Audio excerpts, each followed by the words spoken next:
She stood outside the restaurant, rain dripping from her hair as his mother's laughter echoed from the car window. "Did you really think he'd choose you?" The woman sneered. And just like that, the world Elena, built on love, collapsed, until, months later, a black limo pulled up outside her apartment. And everything she thought was over began again. Rain was falling softly over the city, a thin mist clinging to neon reflections, as if the night itself was holding its breath. Inside a cramped apartment on the east side, Elena Cruz stirred sugar into her coffee, though she'd long stopped tasting it. Her mornings began like this, quiet, purposeful, pretending that the ache in her chest was just hunger. The radio whispered old love songs from a corner shelf, songs that used to make her smile. Now they were ghosts. She reached for her worn handbag and the sketchpad inside her world of designs, colors, and half-finished dreams. Before Adrian, it had been all she needed. After him, even her art felt like a reminder of everything CWASN. Single quotes. Her phone buzzed. The name Adrian Vale lit the screen. She froze. For a moment, she just watched it vibrate on the table, her breath caught between hope and fear. Then she let it ring out. Love shouldn't hurt to answer. Welcome back, my beautiful family and friends.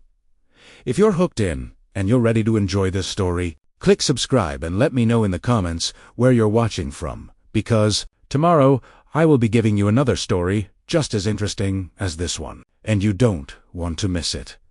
Now let us begin. Across the city, the world looked entirely different. At the top floor of a glass tower, Adrian Vale, CEO of Vale Holdings, and reluctant heir to a fortune he never asked for, stood in silence before the window. The city pulsed beneath him, cars like veins, light like heartbeat, but none of it reached him. Behind him, the heavy scent of his mother's perfume filled the air. "Have you told her yet?" came her voice, clipped and cold. He didn't turn. "Not yet. You will."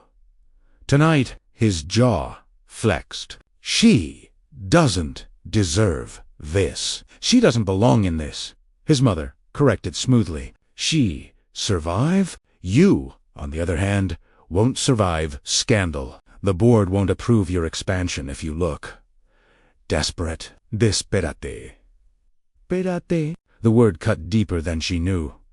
He thought of Elena's laughter in the little cafe near her work, how she always ordered cinnamon tea because coffee hides the truth in bitterness. He thought of how she looked at him not as a billionaire, but as a man. And that was exactly what scared him.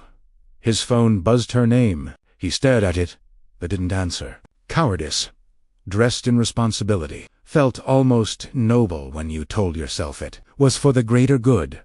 Elena crossed the street toward the tailor's shop where she worked. The bell chimed softly as she entered.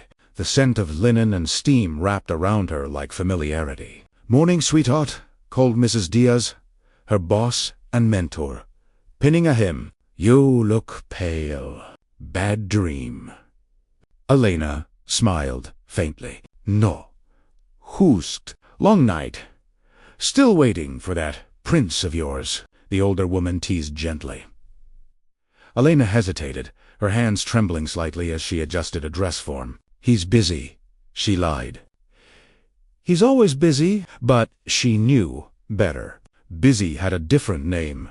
Now he's etation that night. Elena sat by her window, sketching a dress she knew she'd never make. The lines were soft, romantic, full of promise. She imagined wearing it to one of Adrian's fundraisers, standing beside him without shame, his hand resting proudly on hers.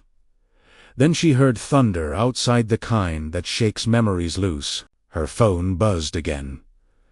"Adrian, can we meet tomorrow?" "The cafe, please." Her chest tightened. Something in the tone felt wrong. Still, she typed back one word. "Okay." Meanwhile, at the Vale estate, dinner was a ceremony of silence. Crystal glasses, silver forks, and judgment thick enough to cut. Adrian's mother watched him with an arched brow. "You've been distracted lately," she said. "That girl's influence." "No doubt." "She's not!" He stopped himself. She's not what? Adrian, one of us. Eluke Don fingers tightening around his glass. For once, he didn't argue, because deep down, he wasn't sure he was one of them anymore. When dinner ended, he retreated to his study, staring at a photo of Elena he kept hidden behind a contract file. Her smile and posed real felt like sunlight trapped in glass. He wanted to call her, to tell her he'd fight this, but he didn't single quotes T. Instead, he poured himself a drink and whispered the truth only the walls could hear. I don't know how to love you right now. The next morning, Elena arrived at the cafe early. She wore her simplest dress, the one Adrian once said made her look like spring, pretending to be winter. She smiled when she remembered that. For a moment, hope almost felt safe again. But as she waited, watching raindrops race down the window, her reflection looked different, older, wearier, lonelier. She didn't see Adrian's car approach. Because on the other side of the city, Adrian was still sitting in his penthouse. Unable tomobu, his mother's words echoing through him. End it before she makes you weak. Elena's phone buzzed again. Adrian, running late. Don't leave yet. She smiled weakly. Of course you are, she whispered, stirring her tea until it turned cold. Outside, the city carried on, oblivious to two hearts slowly unraveling from opposite ends of love's thread. If you were Elena, would you wait for him, knowing he might never show? Or would you walk away before the heartbreak begins? Tell me what your heart says. Below, this is where the emotional detonation happens. The breakup, the public humiliation, and the first irreversible fracture in Elena's heart. Everything that follows the redemption, the limo, the ending will trace its roots back to this act. The cafe smelled like cinnamon and rain. Elena sat in their corner booth, tracing circles on her mug. The chatter around her was light, cheerful, unaware that one woman's world was holding its breath.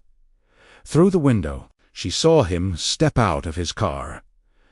Adrian, even in the gray drizzle, he looked every bit the billionaire pressed coat, sharp jawline. Eystead carried both power and guilt. He spotted her, hesitated, then entered. Hi, A sighed softly, sliding into the booth. You're late. I know. For a moment, silence lingered between them. The kind that used to feel like comfort but now felt like goodbye, dressed in patience. I've been thinking, Adrian began, his voice careful, rehearsed, about us, about everything. Her heart clenched. Us. That word used to sound like promise. Now it sounded like warning. She smiled faintly, trying to make it easy for him. You don't have to explain. I already know what you're going to say. Elena, you're choosing her. His eyes dropped to the table. She'd always been good at reading him, maybe too good. Adrian exhaled slowly, rubbing his temples. It's not that simple. My mother. My position. The investors. She laughed softly. But there was no joy in it, so it's business. Now, love turned into strategy. Elena, please, he whispered. You don't understand what's at stake. She met his eyes then, her voice trembling. No, Adrian, you don't understand what I've lost just to love you. The cafe grew quieter around them, the hum of the espresso machine, the clink of cups. Even those sounds felt distant. He reached for her hand, but she pulled it away. Don't, she said. If you're going to let her win, don't touch me like you didn't. His throat tightened. He wanted to say he loved her, but the words stuck cowardice, choky confession. Instead, he muttered, it's better this way. She stared at him, disbelief giving way to fury. Better for who? You or her? He didn't answer. He didn't have to. The silence was answer enough. Later that night, Elena walked home under the pounding rain. Her umbrella had broken somewhere between tears and exhaustion. Each step felt heavier than the last. She reached her apartment building, soaked through, shivering. As she turned the key in her door, a sleek black car slowed to a stop at the curb. For a second, her heart fluttered. Irrational hope still alive. Maybe he changed his mind. But when the tinted window rolled down, it wasn't Adrian's face, she saw. It was his mother's.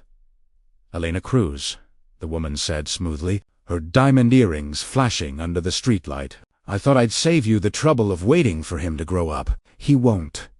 He's his father's son, Elena Frosse." "Elena Frosse, Mrs. Vale, please, this isn't—" "Oh, it's exactly what it looks like," the older woman cut in, voice dripping disdain. "You thought he'd marry you. Sweetheart, you're an accessory, not a partner. Do you know what kind of scandal your little fairy tale would cause?" People were starting to glance from nearby windows. Elena's face burned. "I loved him," she said quietly, her voice trembling. "Then you've already embarrassed yourself enough for one lifetime," Mrs. Vale sneered. "Take this as mercy. Stay away from my son, or I'll make sure no business in this city will hire you. You'll be sewing curtains in a basement before long." Elena's eyes filled, but she refused to look away. "I don't need your son's money." "And I don't need yours," Mrs. Vale smirked, rolling up the window. "We'll see." "Dear," the limo sped off, leaving behind exhaust, rain, and humiliation. Inside her apartment, Elena stood before the mirror. Her hair clung to her face, mascara streaking down like war paint. She barely recognized herself. 1,000 thoughts clashed in her mind. Anger, disbelief, heartbreak, but louder than all of them was shame. "You let her see you break." Her phone buzzed. "Adrian, I'm sorry. Please understand." She stared at the message, fingers trembling. Then, without replying, she deleted the conversation. All of it. Every photo, every text, every trace of the man who had traded love for fear. Her chest hurt in that dull, breathless way that grief doth when it's too heavy to scream. She slid down the wall, curling into herself as thunder rolled outside. "Somewhere in that storm," she whispered, "you didn't fight for me." Across the city, Adrian sat alone in his penthouse, staring at the same rain that blurred her window. His mother's words still echoed in his head, but so did Elena's. Better for who? He poured himself another drink, but it didn't drown the sound of her voice. He picked up his phone, typed, "I love you," but never hit send. Instead, he opened the window and let the cold air hit his face. Wondering why victory felt like punishment to un prad protected, suddenly felt like a cage. Days passed. The cafe felt emptier than ever. Elena stopped sitting at their corner booth. Mrs. Diaz noticed her silence. "You've been quiet lately," she said gently. "Love? Trouble?" Elena smiled without humor. "Love doesn't trouble me anymore, Mrs. Diaz. Love's just something rich people can afford to waste." She didn't see the older woman's eyes soften. "Don't harden your heart, child. It's the only thing that separates you from them." That night, Elena stood on her balcony, city lights stretching endlessly before her. She could still hear Mrs. Vale's laughter in the rain. And yet, somewhere deep down, a spark survived. It wasn't hope. Not yet. "Who's de fiance? They may have taken his love," she thought, "but they won't take my pride."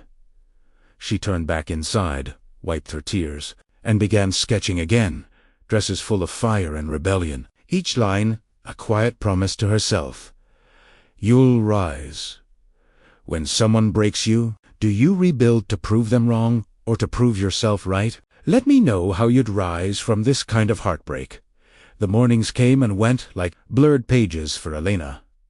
She woke before dawn, opened the tailor shop, and threw herself into work with the kind of determination only heartbreak can build. She stopped answering friends' messages, stopped walking past the cafe where she used to wait for him. Each stitch she made was a silent protest. "You won't break me twice." Her sketches changed. Gone were the soft, flowing gowns she once drew for love. Now her designs were sharper, defiant, draped in strength rather than tenderness.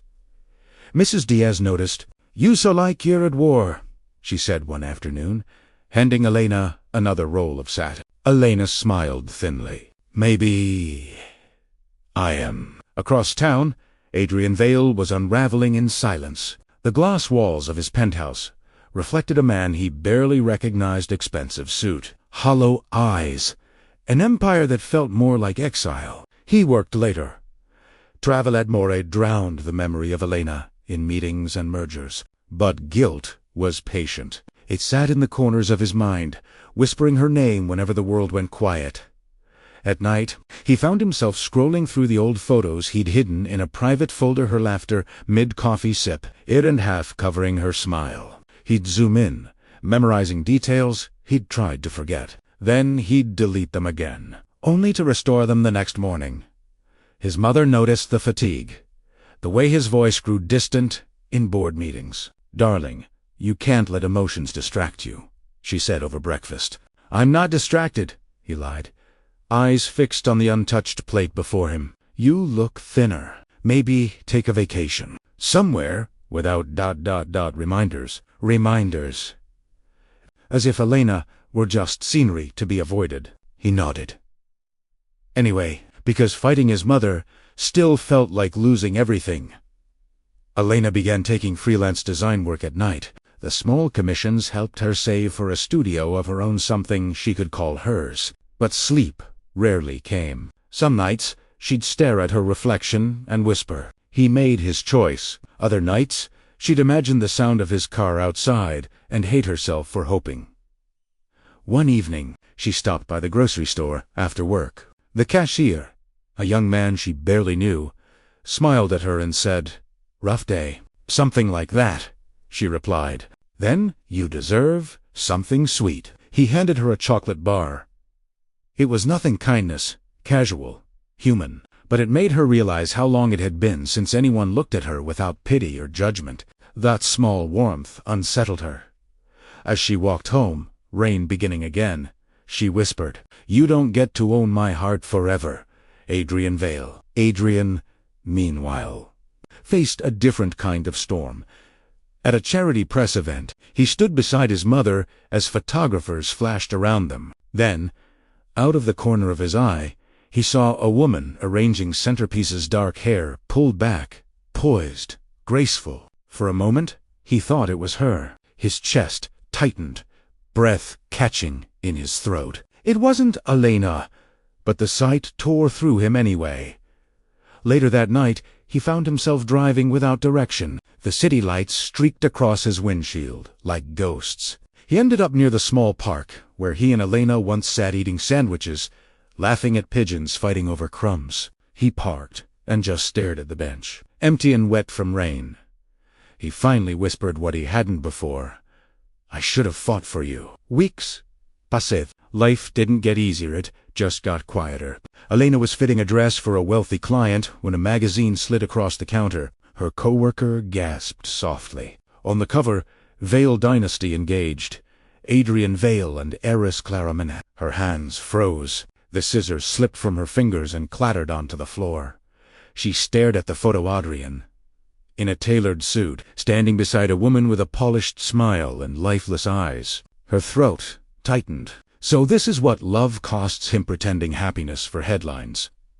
"Are you okay?" her coworker asked. Elena forced a smile. "Of course. Why wouldn't I be?" She finished the fitting, her voice steady, her heart splintering with each word. That night, she walked home slower than usual, rain tracing her cheeks like silent applause for her performance. Across town, Adrian sat through another engagement dinner arranged by his mother. Clara Monette spoke endlessly about travel, fashion, and social calendars. Adrian nodded, where expected, smiled when required, and imagined Elena in her place, the way she used to tease him for eating too neatly, the way she'd roll her eyes at pretension. Clara touched his arm. "You're quiet, Adrian." "Just tired," he said. When she excused herself, he turned his phone face down to hide the news alerts. His chest ached with a guilt he could no longer disguise as duty.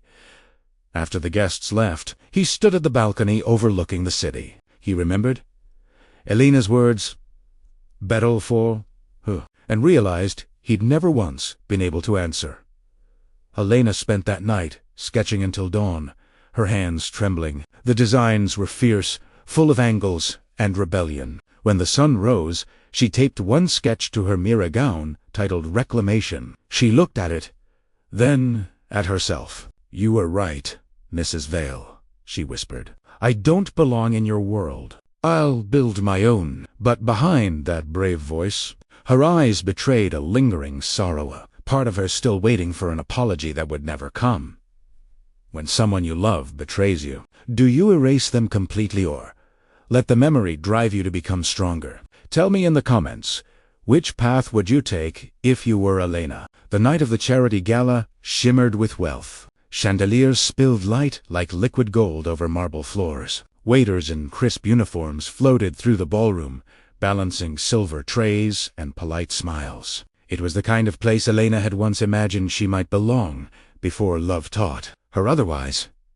She smoothed the black uniform she wore for the event. Her small design studio had been contracted to coordinate the decor for the Vale Foundation. Essay annual gala, an irony she didn't find amusing.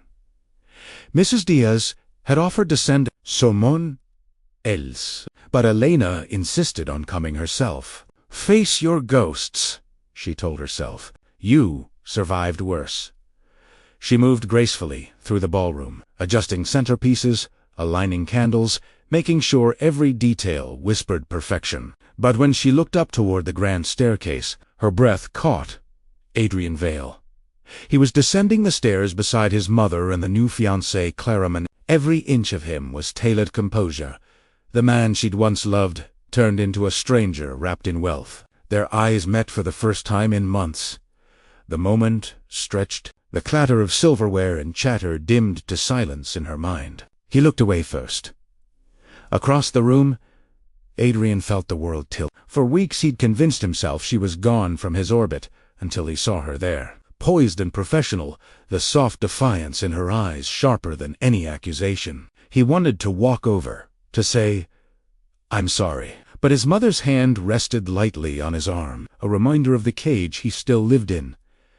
"You seem distracted," Clara said, her smile brittle. "Just remembering something," he replied. "Someone," his mother corrected quietly, her tone edged with warning. "Remember why you're here tonight, Adrian." He nodded, though his pulse betrayed him. Elena continued her work, pretending not to notice when people whispered, but she could feel Mrs. Vale's gaze slicing through her from across the room. It took everything she had not to flinch. When the speeches began, she moved to the back of the hall to check the lighting. Adrian took the stage, delivering polished words about legacy and hope for the future. She listened, numb. Legacy. The word tasted bitter. His version of hope had cost her everything. After the applause, she slipped toward the service corridor to avoid crossing paths with him. But as fate would have it, he was already there, standing in the quiet between rooms. Tie loosened, mask of composure cracking. "Elena," he said softly. She froze. "Mr. Vale," she replied. "Formal, cold. You don't have to call me that. It's your name, isn't it?" Exhaled. "You shouldn't be here." "Why not?" she asked, folding her arms. "Afraid someone might see me and think you have a heart?" His eyes flickered with pain. "That's not fair." "No, Adrian," she said, voice trembling. "What wasn't fair was you letting her tear me apart while you stood there doing nothing." The silence between them vibrated with everything unsaid. He took a step closer. "I never wanted to hurt you." "Then why did you—" "I thought I was protecting you." She let out a low, incredulous laugh. "You protected yourself. Don't lie to me with noble excuses." Her words hit him harder than he expected. He reached for her arm, but she pulled back. The air between them crackled longing and resentment in equal measure. Before either could say more, a voice cut through the tension. "Adrian." His mother stood at the end of the corridor, eyes sharp as glass. "Clara's looking for you," she said smoothly. Then her gaze shifted to Elena. "Miss Cruz, I must say, you've done wonders turning this event into something tolerable." "Thank you, ma'am," Elena replied, every word drenched in quiet defiance. Mrs. Vale's lips curved. "I trust you'll keep things professional. It would be unfortunate if there were... misunderstandings." "I have no misunderstandings left," Elena said evenly. The older woman's smile didn't reach her eyes. "Good." She turned and walked away. Adrian hesitated. "Elena! Go!" she said softly. "Your mother's waiting." And just like that, the moments shattered again. The rest of the evening unfolded in slow agony. Every time she looked up, she caught glimpses of him, his polite smiles, his distant eyes. He was performing the role his mother wrote for him, and she was a ghost in the audience who remembered who he really was. When the gala ended, guests trickled out to the tune of soft jazz. Elena stayed behind to help the clean-up crew. The ballroom emptied, leaving her alone amid the dimmed lights and fading perfume of wealth. Then she heard footsteps. "I shouldn't have come," Adrian's voice said from behind her. She turned. "Then why did you?" "Because pretending I don't see you doesn't stop me from feeling you everywhere I go." Her breath hitched. "Don't say things you don't mean." He shook his head. "I never stopped meaning them. I just stopped deserving to say them. For a heartbeat." Neither spoke. The air pulsed with memories, the laughter in that cafe, the first time he'd kissed her hand, the promises that never made it past his fear. She looked away. "It's too late, Adrian." "Maybe," he whispered, stepping closer, "but I still needed to tell you I'm sorry." His voice trembled, honest, unguarded. It wasn't enough to fix what he'd broken, but for the first time, it sounded like truth. Before she could respond, her phone buzzed. "Mrs. Diaz, job well done tonight. The Vale account renewed. Proud of you." Elena stared at the message. Somehow, that small victory felt bigger than his apology.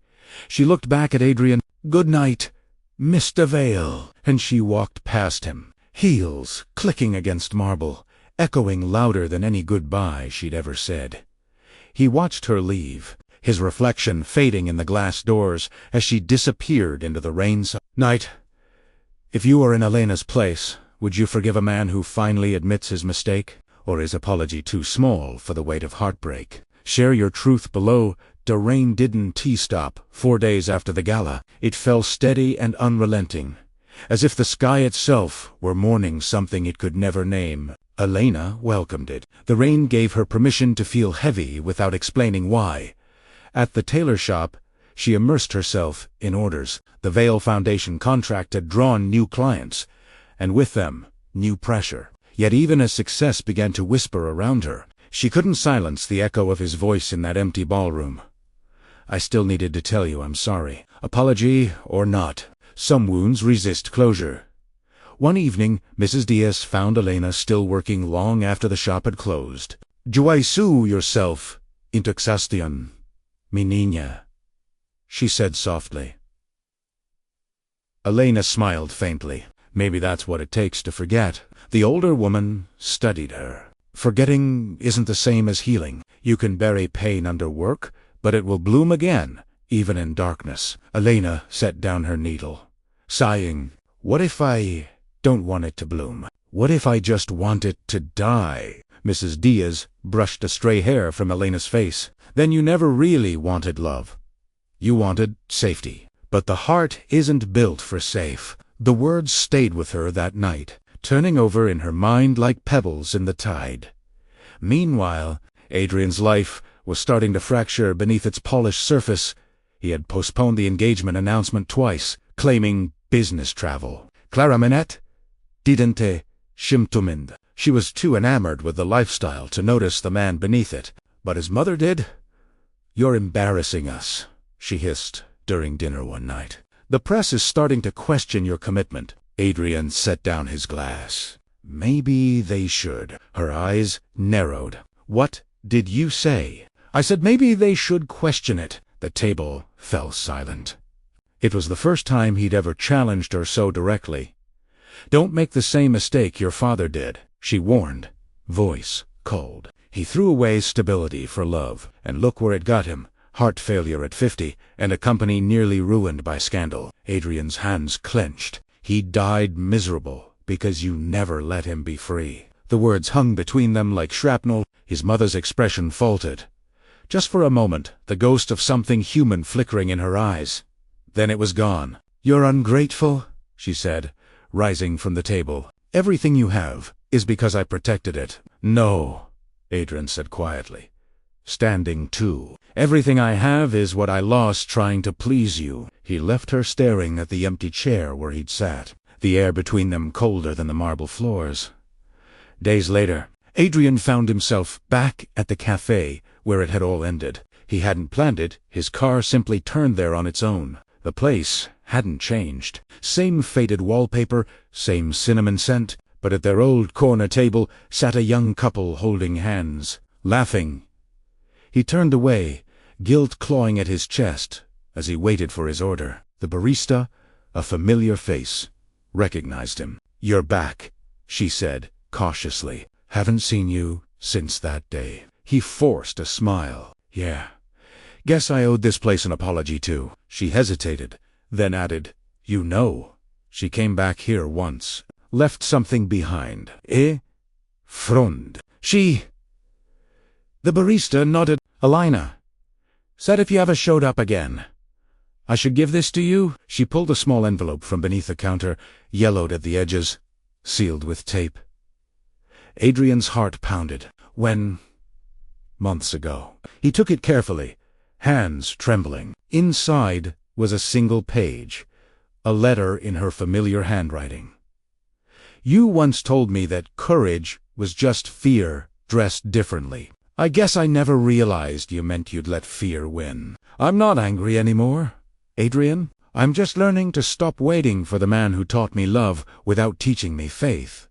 He folded the letter slowly, staring at the words until they blurred. Then he whispered to no one, "I don't deserve her." Meanwhile, Elena's world was shifting in quiet ways. A local fashion editor had noticed her work at the gala and invited her to showcase a small collection. It was everything David wanted: validation, recognition, progress. Yet instead of joy, she felt an ache she couldn't name. She went to her favorite bookstore for inspiration and wandered into the art section. As she pulled a volume from the shelf, a small, folded paper slipped out. Curious, she opened it. It was a copy of an old article, "Vale Industries Charity Scandal, 1998. Her stomach dropped when she saw the photo. Adrian's father beside a young woman who wasn't his wife. The article detailed how his father's affair had nearly cost the family empire, and how Mrs. Vale had restored order by taking over the company's management. Elena exhaled sharply. So that's why he broke. She suddenly understood the invisible chains around Adrian, the generational fear, the obsession with control, the belief that love could destroy. The knowledge didn't erase her anger, but it cracked it, letting compassion seep in. That night, she sat at her desk, sketching again, but this time her lines softened not forgiveness. Exactly, but understanding.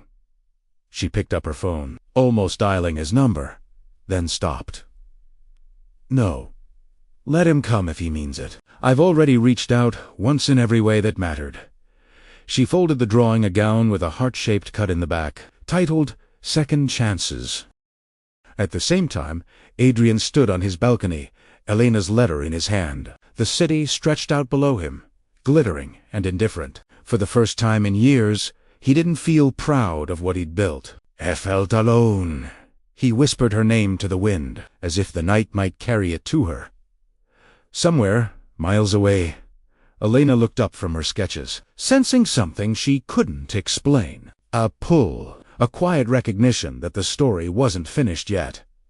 When you discover the truth behind someone's betrayal, does understanding make forgiveness easier or harder? Tell me in the comments what you believe.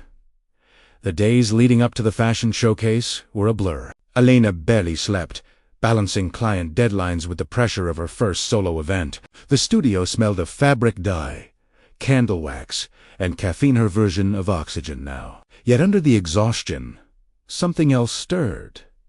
A quiet strength. She wasn't the same woman who once waited for a man to choose her. The morning of the showcase, Mrs. Diaz hugged her tightly. "You did it, mi niña? No matter what happens today, you already won." Elena smiled, blinking back tears. "Thank you, Mama Diaz, for believing in me when I didn't." The event was being hosted at an upscale hotel downtown, a last-minute venue arranged by the sponsor, Vale Industries. Taname Adenti registered until she saw it on the event banner. Her heart skipped. Vale Dachi stood frozen for a beat. Was fate playing a cruel joke or rewriting a story she thought was finished? Across the city, Adrian sat in a boardroom surrounded by executives discussing new philanthropic partnerships. The PR director mentioned, "Our foundation is sponsoring a new local designer showcase tonight. Great optics for community outreach." "Designer's name?" Adrian asked absently, flipping through his notes. "Elena Cruz." The pen fell from his hand. He stared at the paper, her name leaping off the page like a heartbeat returning from the dead. His chest tightened. He was supposed to fly out that night for a merger meeting in London, but suddenly he couldn't move. "I'll attend personally," he said quietly. His mother frowned. "You? At a fashion show?" "Yes," he replied. "I owe this city more than appearances." But what he really owed was a woman who'd once believed in him. The showcase was beautiful chaos. Cameras flashed, models rehearsed. The soft hum of anticipation filled the hall. Elena stood backstage, clutching her notepad. Her design's fierce silhouettes softened with flowing. Textures reflected every stage of her heartbreak and recovery. Just before the show began, a coordinator approached her. A representative from Vale Industries just arrived, apparently. Eel himself. Elena's pulse jumped. "What?" "He said he's here to support the designer personally." She turned toward the entrance, and there he was, Adrian Vale, walking through the crowd. No mother, no fiancé, just the man she used to know. Their eyes met, and for the first time in months, the world didn't tilt, it steadied. The show began. Lights dimmed, music swelled, and models floated down the runway in her creations. Reclamation, second chances, inheritance. Each design told a story of loss, defiance, and rebirth. The audience was captivated. Adrian watched from the front row, every piece cutting through him. When the final model appeared wearing a gown inspired by their first Midinga, simple white dress with gold stitching that resembled the outline of broken glass, understood what she'd done. She had turned pain into art. When the applause erupted, Elena stepped onto the runway, humble and radiant. Her eyes scanned the crowd and found his. He was standing, clapping, tears barely hidden. For the first time, she didn't look away. After the show, she slipped out to the balcony for air. The city glittered below. The same city where she'd once cried under rain and neon. "Beautiful show," came a voice behind her. She didn't turn. "You always did like entrances." Adrian chuckled softly. "Maybe this one's an apology in disguise." She turned to face him. He looked different, tired, but human, the kind of exhaustion that comes from carrying too much truth. "Why are you here?" she asked quietly. "Because I've spent every day wishing I'd chosen you instead of fear." Elena crossed her arms, holding herself steady. "Words are easy, Adrian." "I know," he said. "That's why I brought proof." He handed her an envelopious resignation letter from Vale Industries. "I'm done letting her decide who I become. I sold my shares this morning. She can have the company. I just want my life back." Her breath caught. "You gave it all up for the chance to look you in the eyes and not see a coward." She looked at the paper, then at him. "And what if I've moved on?" "Then I'll still be grateful," he said softly, "because you taught me how to love, even if I failed at it." The honesty in his voice cracked something in her. She had waited months to hear those words, but hearing them didn't erase the scars. Still, beneath her caution, warmth bloomed. "Adrian," she began, unsure. He stepped closer, stopping just short of her. "I don't expect forgiveness, I just needed you to know. I finally learned what love costs." She stared at him, seeing not the billionaire but the broken man underneath. "And what's that?" "Everything that doesn't matter." Silence, lingata fragile. Sacred pause. Then, in a moment, she couldn't explain. She smiled through tears. "You're still terrible at timing," he laughed, softly. "Always will be." They stood side by side, the city's hum rising beneath them. Not lovers yet, not strangers any more to souls standing in the quiet between heartbreak and hope. As he left, he turned back once. "Your collection. Inheritance." "Why that name?" She hesitated. "Because sometimes the only thing worth inheriting is courage." He nodded slowly. "Then maybe I'll start there." Later that night, after the event ended and the applause faded, Elena returned to the empty runway. She picked up a stray thread from the floor, twirling it around her finger. For the first time, she didn't feel broken remembering him. Just felt free. She didn't know what came next, but for the first time, it didn't scare her. If someone who hurt you finally changed, would you let them back into your life or protect the peace you rebuilt? Which would you choose, and why? The morning after the showcase, sunlight poured into Elena's apartment, cutting through sheer curtains like a quiet blessing. For the first time in months, she woke without dread. Her phone buzzed endlessly with congratulatory messages, local designers, journalists, even influencers wanting interviews. Her name, for once, stood on its own. She smiled as she brewed her coffee, then noticed the text at the top of her notifications. "Adrian, can we meet tonight? There's something I need to tell you in person." Her fingers hovered over the screen. The part of her that once lived in his shadow hesitated, but another part, the woman she'd become, whispered, "Closure or beginning. Face it with open eyes." She typed back, 7 p.m. Caf. Aurora. The same place where they'd ended before. Maybe it was time to rewrite that memory. At Bale Manor, Adrian was pacing. His mother had returned from a sudden trip, her expression tighter than usual. "I heard about your little performance last night," she began, voice sharp. "Selling your shares, publicly endorsing that girl's show. Have you lost your mind?" He met her gaze steadily. "It's my life, Mother." "No, it's the Vale legacy," she hissed. "Do you think the board will let you waltz back in after parading yourself with a seamstress? You've humiliated this family. Adrian Siged. If I have to humiliate myself to be free, so be it." Her eyes narrowed. "You think you can just walk away? You think she'll save you from yourself? Let me tell you something. Adrian Lofay, reputation doesn't." He turned to leave, but she wasn't finished. "I warned you once," she said softly. "This time, I won't protect you." Evening fell. The cafe's golden light glowed against the damp pavement. Elena arrived early, nerves fluttering beneath her calm exterior. She ordered cinnamon tihar, ritual of memory, and waited. Minutes stretched. At 7:15, no Adrian. At 7:30, still nothing. Her phone buzzed again, an unknown number. She hesitated, then answered. "Miss Cruz," a male voice said. "This is Jonathan Blake, Adrian Vale's attorney. I'm afraid there's been an incident." Her heart stopped. "What kind of incident?" "A confrontation at the Vale residence. He's at St. Michael's Hospital now." "Stabil?" "But he asked for you." She didn't even hang up properly. She was already running. When she arrived, the sterile hospital lights burned through her adrenaline. At the reception, she barely managed. "Adrian Valwerzi, room 317. She pushed the door open, and there he was propped against white pillows, an IV line taped to his arm, color drained from his face. His gaze found her instantly, relief breaking through exhaustion.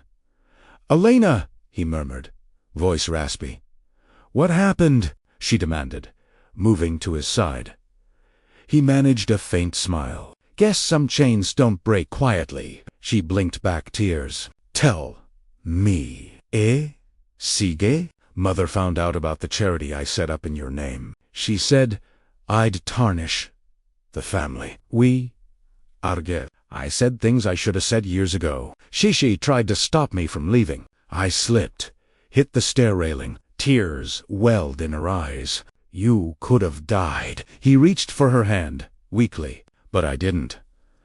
Maybe that's the point. For a long moment, she just held his hand, every wall she'd built trembling. You shouldn't have had to fight her for me. I wasn't fighting her, he whispered.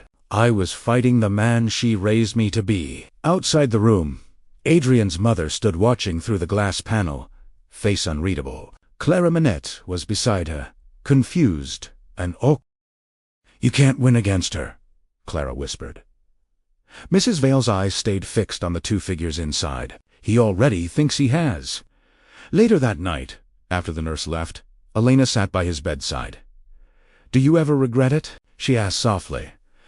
Leaving you? His voice cracked every day. And now? He smiled weakly. Now I just regret taking this long to come back. She looked down, tears falling onto his hand. You don't get to die and call that redemption, Adrian. He chuckled softly, pain lacing the sound. I'm not dying, Elena. Not until you tell me you'll forgive me. Her breath hitched. Forgiveness. That impossible word. I don't know if I can, she said honestly, but I don't hate you anymore. Maybe that's something. He nodded, eyes closing. It's everything. When she left the hospital that night, the rain had stopped. But just as she stepped outside, headlights cut through the dark, a sleek black limo pulling up to the curb. Her stomach dropped. The driver stepped out. Miss Cruz, Mrs. Vale, requests a word. Every instinct told her to refuse, but something Coldora sense of unfinished war made her nod. Inside the limo, Mrs. Vale sat poised, her diamond brooch glinting under the soft light. You think you've won? She said smoothly. That boy has given up everything for you. Elena met her gaze steadily. He didn't give it up for me. He gave it up for himself. Semantics, the woman scoffed. You've ruined him. No, Elena said quietly. You did that. The day you taught him fear was safer than love. For a fleeting second, Mrs. Vale's composure cracked, but she recovered quickly. He will come to his senses. He always does. Then you don't know your son anymore. Elena reached for the door handle. As she stepped out, Mrs. Vale's voice followed her. You can't save a man from his bloodline. Elena turned back with a faint smile. No, but I can show him he doesn't have to drown in it. The door shut softly behind her. That night, standing under the hospital lights, Elena realized something. Love wasn't about saving him. It was about standing with him while he saved himself. And that meant she had to let him choose. One last time when love asks you to stay through someone else's pain. Do you hold on or walk away to protect your own peace? What would you do in Elena's place? The rain had finally stopped, but the city still glistened as if mourning something unspoken. Elena stood outside St. Michael's Hospital long after her conversation with Mrs. Vale, her reflection fractured in the puddles at her feet. Her heart was torn between two truths. She loved him still. She no longer needed him to survive. She breathed deeply, pulling her coat tighter. You can't save a man from his bloodline, the older woman had said. Maybe she was right, but Elena had learned something stronger. Love couldn't be forced into a rescue. It had to be chosen freely, even when it hurt. Inside the hospital, Adrian awoke to the faint rhythm of the heart monitor and the muted hum of rain against glass. The room smelled faintly of antiseptic and loneliness. For the first time in his life, there was no one hovering, no assistant, no mother, no fiancé, no audience. Just quiet. He looked at the empty chair beside his bed and whispered, She left. Then came the smallest, most honest thought he'd ever had. Maybe she was right too. He turned his gaze toward the window. The skyline shimmered beyond the glass, beautiful, distant, indifferent. Every skyscraper he'd built, every deal he'd signed, felt meaningless in the face of the one thing he couldn't control. Love. Adrian closed his eyes, seeing Elena's face, in his memory the defiance in her jaw. the warmth in her eyes. The way she refused to bow even when he broke her heart. That strength had once scared him. Now, it was the only thing he admired. He reached for the notepad by his bedside and began to write. Elena spent the next 2 days in quiet turmoil. Her collection had been invited to a larger exhibition, an opportunity that could change her career. She should have felt overjoyed. But her thoughts kept drifting to that hospital room. Mrs. Diaz noticed. "You're carrying something heavy again," she said softly. Elena hesitated. "He's in the hospital. He asked for me." "And did you go?" "Yes. And now?" Elena looked down. "No, I don't know if going back means healing or undoing everything I've rebuilt." Mrs. Diaz took her hands gently. "Healing doesn't mean forgetting what broke you, Elena. It means you can touch the wound without bleeding." By the third night, the weight of indecision became unbearable. She found herself walking through the quiet streets, past closed shops and sleeping taxis. Her feet led her toward the hospital not by logic, but by instinct. The nurse at the desk looked up. "Miss Cruz." Elena blinked. "You know my name." The nurse smiled softly. "He's been asking if you'd come back." Elena's heart tightened. "Is he awake?" The nurse nodded toward room 317. "He left this for you." She handed over a sealed envelope. Elena's fingers trembled as she opened it. Inside was a short letter, written in Adrian's unmistakable scrawl. "If love is a choice, then I choose you with our legacy, without fear, without the name that once chained me. But if choosing me means losing yourself again, then walk away and keep shining. You deserve a love that makes you freer than this world ever allowed. If I never see you again, know that you saved me just by believing I could be more than my blood." Adrian, the tears came quietly this time, steady but calm, not grief release. She pressed the note to her chest, whispering, "You finally learned." Adrian was discharged that afternoon. His mother didn't come to fetch him. His resignation had made sure of that. He walked slowly through the hospital doors, sunlight spilling over him like absolution. At the curb, his driver approached with an uncertain look. "Sir, there's a vehicle waiting for you." Adrian frowned. "I didn't call for one." But there it was, sleek, black, familiar. The Limo. The driver handed him a card through the window. From Elena. Inside, a simple message. "Come find me when you're ready to live, not hide."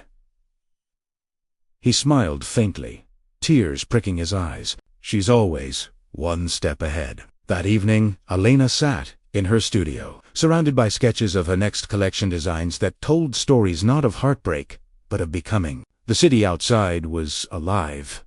Alive in a way she finally felt part of again. Her phone buzzed.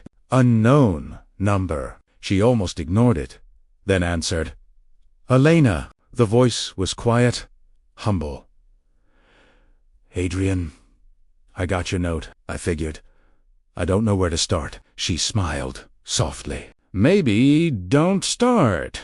Maybe just arriben a pause. Then he said, "I'm outside." When she opened the door, the street was bathed in golden dusk. Parked in front of her building was that same black limo, the one that had once carried humiliation and endings, but this time it carried a beginning.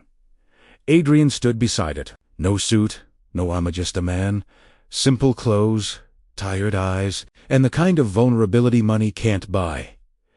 "I didn't want to come in a limo," he said, old habits die hard. She crossed her arms, fighting a smile. "You could have walked. I would but I wanted you to see. I wasn't hiding anymore." He took a hesitant step closer. "Elena, I love you. I don't expect you to say it back. I just needed you to hear it without fear attached." She studied him for a long moment. "I don't want the billionaire, Adrian. I never did." "I know," he said softly, "and that's why I'm here as the man." Silence wrapped around them, full and fragile. Then, without warning, she closed the distance between them and whispered, "Then start by staying." They stood there, Under the city lights do people stripped of pride, surrounded by noise, choosing peace anyway. Neither promised forever. They just promised now. And for once, that was enough. When love finally returns humbled, healed, and asking for another chance, would you open the door? Or would you protect the peace you've built alone? The next morning dawned in soft gold and silver, light spilling through Elena's apartment like a gentle apology from the world. She stood by her window, watching the city wake. The limo was still parked below, gleaming quietly in the morning sun. It didn't look intimidating anymore. It looked peaceful, almost humbly, like a symbol rewritten. She smiled to herself and whispered, "So this is what healing feels like." Downstairs, Adrian leaned against the limo, coffee in hand, waiting. He wasn't wearing a suit or hiding behind his phone. He looked like a man finally at ease with himself. When Elena stepped outside, he straightened, smiling the kind of smile that had no agenda, no plea, just gratitude. "Good morning," she said softly. "Best one I've had in years," he replied. She walked toward him, hands in her coat pockets, a little cautious, a little curious. "So what now, Mr. Vale?" He shook his head, with a faint grin. "Just Adrian." Mr. Vale retired yesterday. Her brow lifted. "You really did it." Edith. "The company belongs to the board now. My mother, she won't forgive me easily, but maybe that's not my battle anymore." There was a quiet pride in his tone, a man no longer running from ghosts. She studied him for a long moment, then gestured to the limo. "You planning to drive that thing around forever?" "It's not exactly subtle." He laughed, opening the door. "It's symbolic. The first time you saw this car, it brought pain. Maybe today, it brings something different. Redemption on wheels," she teased, stepping closer. "Something like that." They sat inside, the hum of the engine soft beneath the city's morning traffic. For a moment, neither spoke. Adrian turned to her. "Do you remember that first time we met here? You said coffee hides the truth in bitterness." She smiled faintly. "And you said I was wrong." Nodded. "I was. You were right about everything. About me. About love. About fear." She looked out the window. "Fear doesn't disappear, Adrian. You just stop letting it drive." He nodded slowly. "Then maybe this limo needs a new driver." The words made her laugh softly. But behind the humor lay something deep, a promise. Neither of them had spoken yet. They drove in silence for a while, through streets that once felt haunted. The city that had witnessed their heartbreak now glowed in late morning warmth. They passed the cafe where they had broken up, the park bench where he once sat alone, and the corner boutique where Elena's dresses now hung in the display window.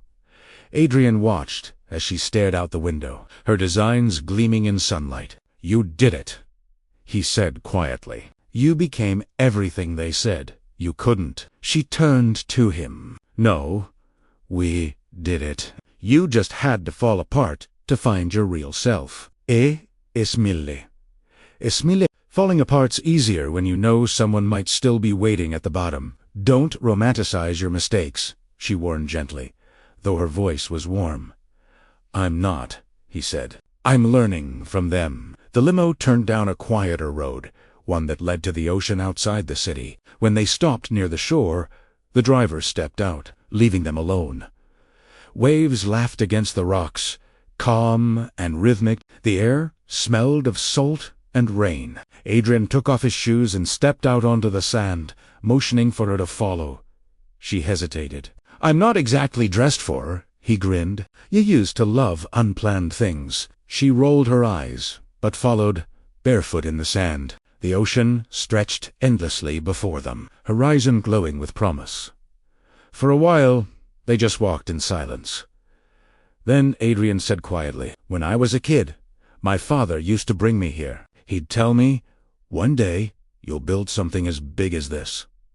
I thought he meant wealth." Elena looked at him. "And now?" He smiled softly. "Now, I think he meant love." She stopped, walking. "Adrian, I don't know what the future looks like for us. I can't promise anything." He turned toward her, wind tousling his hair. "Neither can I. But maybe that's what makes it real this time." Their eyes met two people no longer broken, just beautifully imperfect. He stepped closer, the sound of waves between their words. "Elena, can I ask one thing?" She tilted her head. "What?" "If I ever forget how lucky I am to have you, remind me by leaving." She laughed softly, shaking her head. "That's not how love works." "No," he said, smiling. "It's how our love works." He reached for her hand. She didn't pull away. Their fingers interlocked easily. Naturally, as if they'd just been waiting for time to catch up, the wind carried a single gull's cry over the waves. The ocean shimmered gold. Elena whispered, "Do you know what I realized?" "What?" "That the limo wasn't fate, it was a choice. You showed up because you finally wanted to, not because guilt told you to." Adrian's voice soft. "And you opened the door. Because forgiveness isn't weakness, it's courage." For a long moment, they just stood there, hands entwined, watching the waves curl and break, Aubert and Aubert, like hearts, learning how to begin again. As the sun dipped lower, they walked back toward the limo.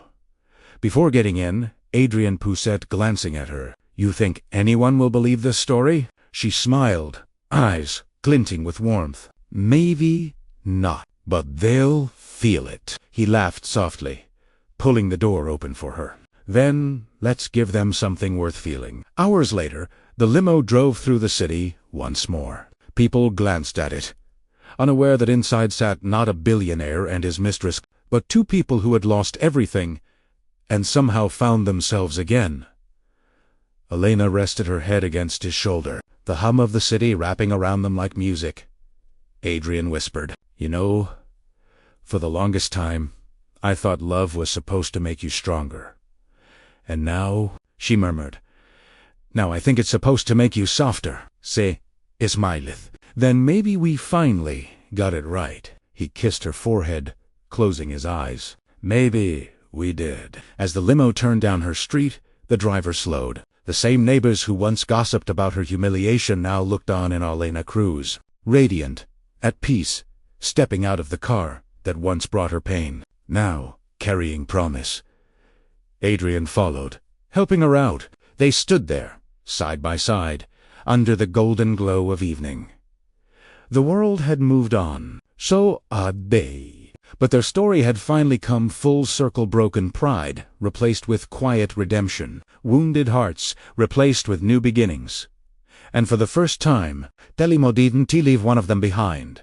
Thank you for watching this story to the end. If you enjoyed this story, you will surely love the next one. It's as crazier and more intriguing as you can ever imagine. So do check it out. Click on the image showing on your screen right now to watch the next one.